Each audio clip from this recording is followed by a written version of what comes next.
Bismillahirrahmanirrahim. Assalamualaikum warahmatullahi wabarakatuh. Good morning class. Good morning Pak Doni. Hope you in a good condition. We are group 8, the last group. And today we will discuss about communicative syllabus, lesson plan and writing lesson plan. Before we go to next slide, I will introduce you the members of Group 8. Anugrah Suci Ramadhani, Siva Fauzia, Sofyan Hadi, and me, Fajar Suryo Suryadi. Table of Contents. Jadi, ini adalah pokok-pokok bahasan yang akan kita bahas pada pagi yang indah ini. The first is communicative syllabus. The second, lesson plan. And the last is writing lesson plan. Halo teman-teman, Fajar di sini. Dan ini adalah communicative syllabus. Namun, sebelum kita maju terlalu jauh, saya akan coba mengingat kembali, merefresh, apa itu silabus. Syllabus is a document that outlines what contents of language course will be taught. The content of a syllabus reflect certain belief about language and a language learning.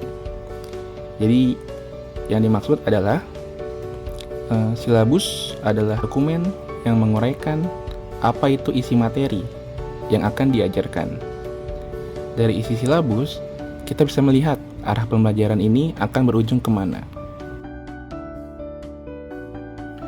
Setelah merefresh apa itu silabus, pada slide ini saya akan coba menjelaskan apa itu communicative syllabus.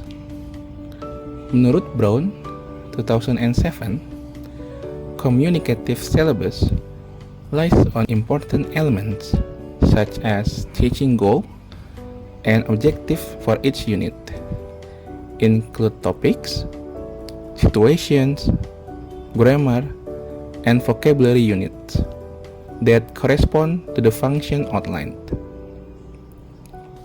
Jadi, menurut Brown, silabus komunikatif berfokus pada elemen-elemen penting seperti tujuan mengajar dan tujuan untuk setiap unit, mencakup topik, situasi, tata bahasa, dan unit kosakata yang sesuai dengan fungsi yang diuraikan.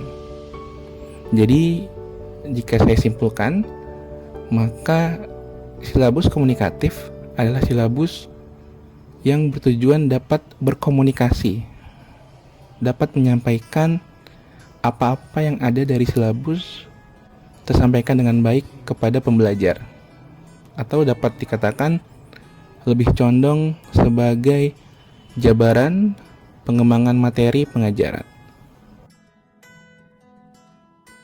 Berikut adalah the elements of communicative syllabus.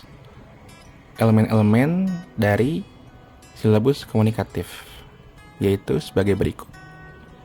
Yang pertama, goals for the course, yaitu adalah tujuan dari pelajaran. Next, suggested objective, tujuan yang disarankan.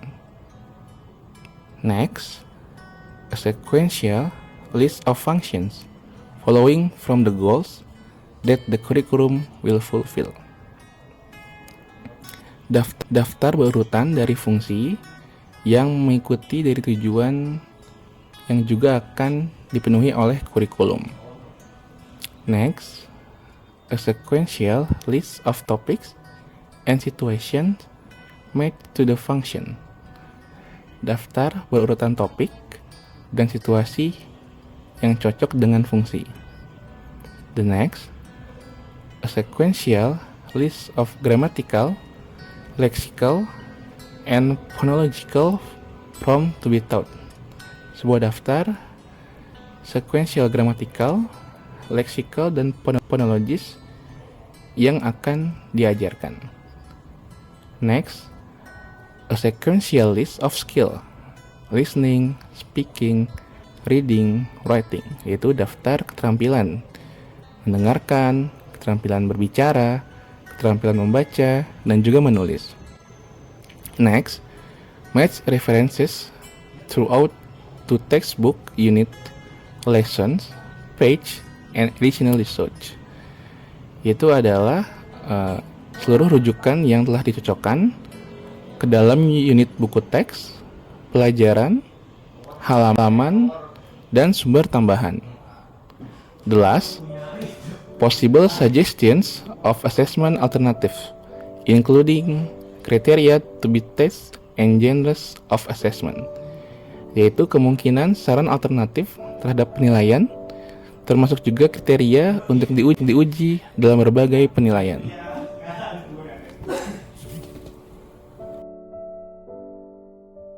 Baik teman-teman, setelah apa yang saya sampaikan di slide-slide sebelumnya, maka pada titik ini kita dapat menyimpulkan bahwa the teacher should use communicative approach when implicate the syllabus because communicative competence refers to the student's ability to use language to communicate successfully in particular situation.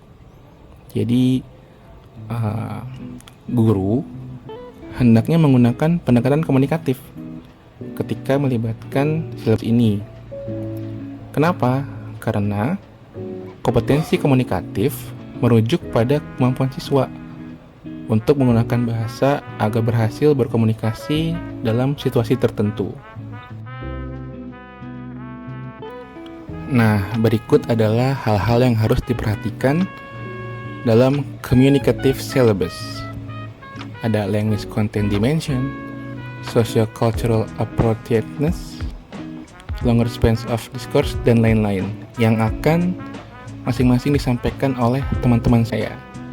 Jadi buat teman-teman sekalian, tetap semangat. Yang lagi bosen, jangan bosan dulu. Yang lagi lapar makan, lagi haus minum, intinya stay tune and check it out. Assalamualaikum warahmatullahi wabarakatuh. My name is Siva Fauzia and I will explain a little from slide 9. Di sini ada language content dimension atau dimensi konten bahasa yang meliputi conceptual and functional meaning. The content of an instance can be considered in terms of the major type of meaning. Jadi, arti konseptual dan fungsional isi suatu ujaran dapat dipertimbangkan dalam dua jenis makna utama. Yang pertama ada makna proporsional atau konseptual dari suatu perilaku yang mengungkapkan persepsi kita tentang peristiwa, entitas, keadaan, penyebab, lokasi, waktu, dan lain-lain, termasuk unsur gramatikal seperti agen dan instrumen. Dan yang kedua ada gaya ilokusi, suatu ujaran mengungkapkan makna fungsionalnya seperti permintaan, permintaan maaf, ajakan, dan lain-lain. Dan di slide selanjutnya itu ada socio-cultural appropriateness atau kesesuaian sosial budaya. Jadi seseorang non-native speaker yang dianggap fasih berbahasa mungkin digambarkan oleh seseorang temannya seperti ini. Dia adalah orang yang berbicara bahasa Inggris dengan sangat baik. Tata bahasanya sangat bagus, akan tetapi terkadang dia mengatakan sesuatu dengan cara yang lucu. Seseorang yang ingin benar-benar fasih tidak hanya bisa secara linguistik, tetapi juga paham aturan sosiokultural dari bahasa target. And next slide, di sini ada longer spans of discourse atau rentang wacana yang lebih panjang, yaitu wacana mengacu pada penggunaan bahasa yang koheren dalam konteks tertentu. Dilihat dari jangkauannya, ungkapan tersebut mengacu pada bongkahan-bongkahan bahasa yang melampaui suatu kalimat. Native speaker tahu apa yang membuat kalimat masuk akal, sehingga mereka dapat mengenali percakapan dan teks yang koheren. Membelajar bahasa juga harus mampu mengenali strategi yang membuat wacana koheren. Thank you, my friend. I will continue the presentation. Communicative process. Workouts. Workouts are language learning and language using activities which enhance the learner's overall acquisition process, providing planners and teachers with a variety of ways through which to make this process engaging and rewarding. Proses komunikasi, latihan.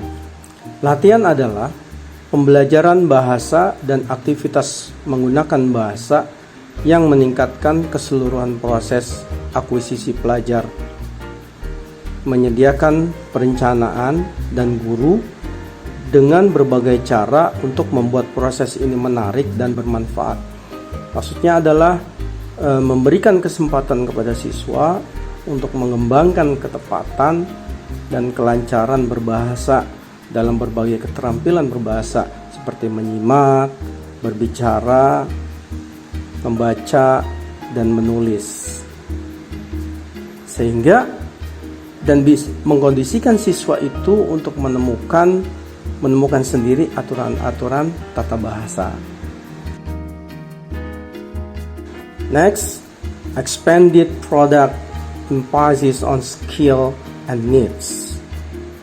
First, implementation of language skills. The second, individual needs.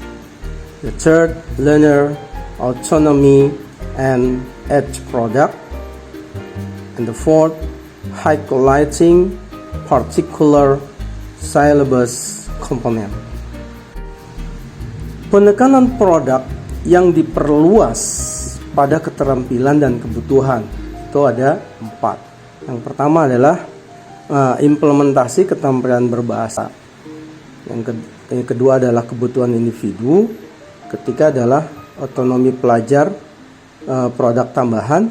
Dan yang keempat adalah menyoroti komponen silabus tertentu.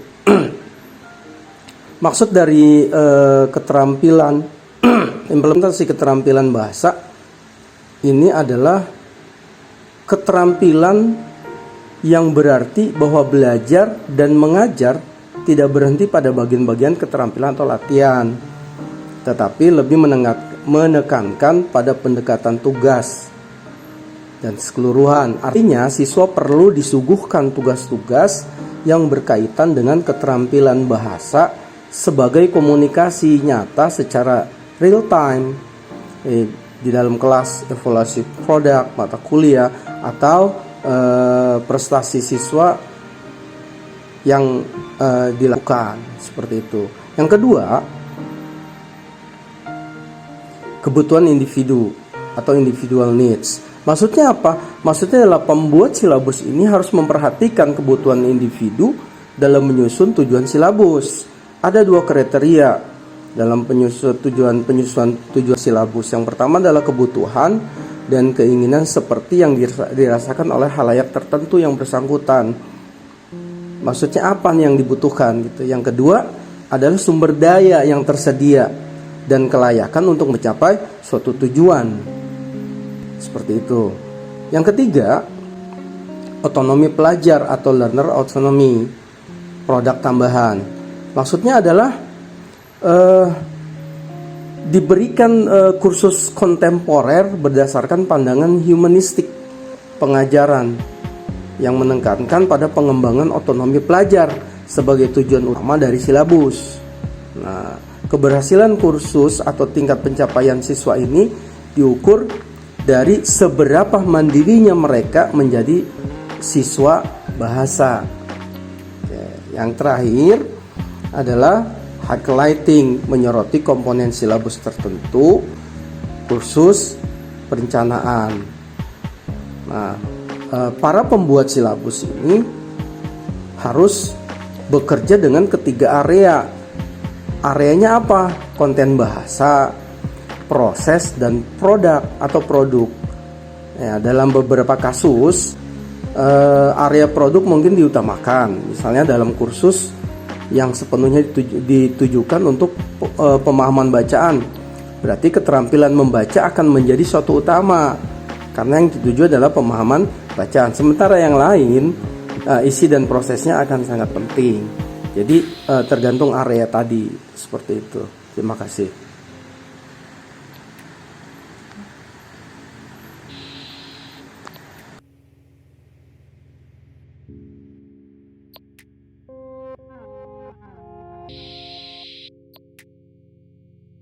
Okay, for the second, lesson plan. Teacher's detailed description of the course of instruction on learning trajectory for all lessons. Yang pertama ada lesson objectives. Include the actions like create, use, perform, or measure. Sebuah tindakan seperti membuat, menggunakan, melakukan, atau mengukur. Selanjutnya ada relate requirements, national, state, or school standard that dictate what teacher need to teach in a class. Jadi standar nasional atau sekolah yang menentukan apa yang dibutuhkan guru untuk mengajar di kelas. Lesson material. Common type of lesson material include students and notes, textbooks, visual aids, grading rubrics, activity packets, and computer.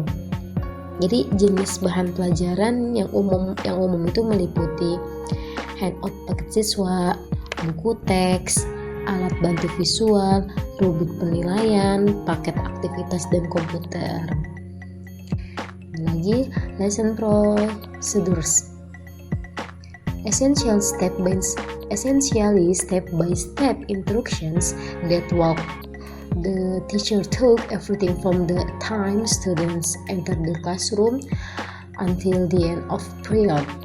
Jadi di sini pada dasarnya petunjuk atau langkah-langkah yang membantu itu guru melalui segala hal, mulai dari saat siswa memasuki kelas sampai akhir periode lagi. Nah, selanjutnya assessment method, quizzes, handout activities, writing, assessment, group presentation, exit tickets, and class journal entries. Nah, berupa kuis, kegiatan langsung, tugas menulis, presentasi kelompok, tiket keluar, dan juga entry journal kelas. Yang terakhir ada lesson reflection. Portion of a lesson plan encourages teacher to take note on how to improve a lesson after it has been completed. Jadi bagian dari rencana pelajaran ini mendorong guru untuk mencatat bagaimana nih meningkatkan pelajaran sekolah sampai setelah selesai.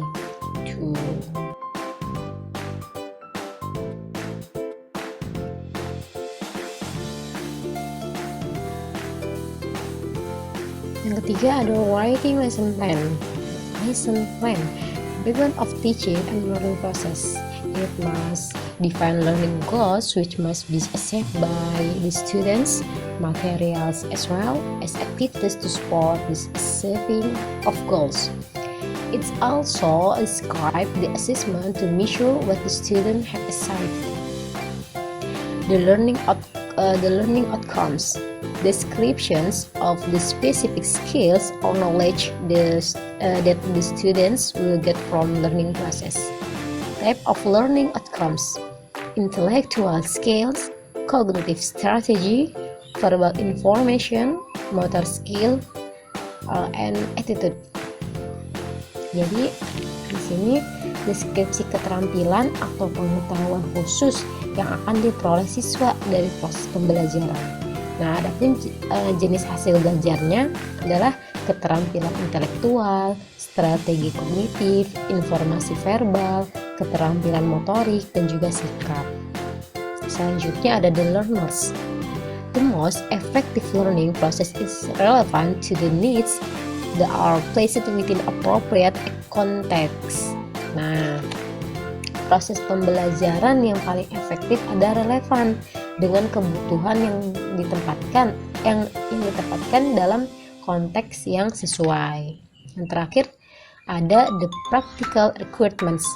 Consider to the teaching method, time available, materials and equipment required during teaching process. Jadi mempertimbangkan metode pengajaran, waktu yang tersedia, bahan dan juga peralatan yang dibutuhkan selama proses pengajaran. Terakhir, how to design a lesson plan. Step 1. Know the students. Kenali dulu muridnya, seperti apa, bagaimana. Nah, teacher must understand who they are going to educate, anticipate various learning styles. Set the lesson plan to incorporate our learning style through independent and group exercises. Nah, jadi guru harus memahami nih siapa yang akan dididik, mengantisipasi berbagai gaya belajar, menyesuaikan RPP dengan memasukkan semua gaya belajar melalui latihan mandiri atau juga kelompok. Nah, step 2, set learning objectives. Nah, tetapkan tujuan pembelajaran. Provide a detailed description of what students will be able to do upon completing the course. Jadi, memberikan deskripsi terperinci tentang apa yang akan dapat dilakukan siswa setelah menyelesaikan kursus. Step 3, write the objectives for the lesson. Nah, tuliskan tujuan pembelajaran. Nah, jadi outline the main topic or idea that you wish to cover during the lesson. Jadinya garis besar topik atau ide utama yang ingin si guru itu bahas nih selama pembelajaran. Dan ada pun yang step 4, plan your timeline. Nah, rencana lini masa si guru ini. Break the lesson plan into section which allow the teacher to speed up or slow down depending on the amount of time remaining. Jadi, pecahkan rencana pelajaran menjadi beberapa bagian yang memungkinkan si guru ini untuk memberi atau mempercepat atau juga memperlambat tergantung pada jumlah waktu yang tersisa. Oke, hanya itu yang bisa saya dan teman-teman saya sampaikan. Kurang dan lebihnya kami mohon maaf. Assalamualaikum warahmatullahi wabarakatuh. Terima kasih kepada teman-teman semua, pada Kak Siva, Pak Sofyan, dan Kak Suci. Semoga materi yang disampaikan dapat bermanfaat bagi kalian semua. Saya mewakili grup 8, mohon maaf apabila ada kata-kata yang salah. Akhir kata, wassalamualaikum warahmatullahi wabarakatuh. Goodbye.